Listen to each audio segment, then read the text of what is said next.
พื่อนๆทุกคนในวันนี้ก็จะมาทำเป็นใน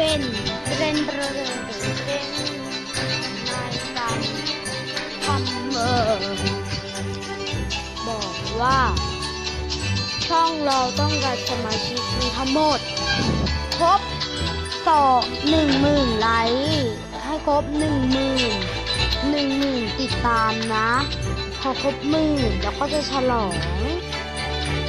แล้วก็ไปซื้อของแล้วก็ไปโหลดแอปตัดต่อวิดีโอทำให้พี่ติดต่อได้มันถ้า